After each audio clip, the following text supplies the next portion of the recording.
So let's walk through installing Retrospect for Mac and getting it up and running. So you see here I have the Retrospect engine installation package, and I have in the background Retrospect console.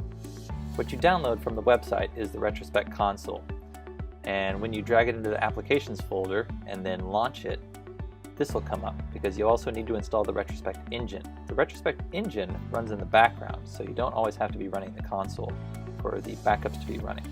So let's walk through installing this.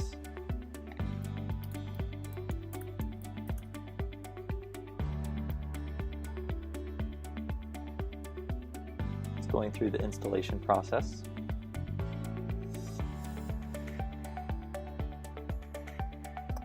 Almost done. There we go. And now we come over here. The Retrospect console is going to connect to the engine. Engine needs a bit to come online. And it's unlicensed, of course, because it's the initial installation.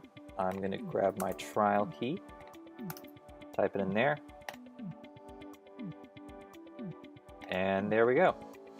Now I'm going to start a one-click backup, going to this hard drive, and you're done.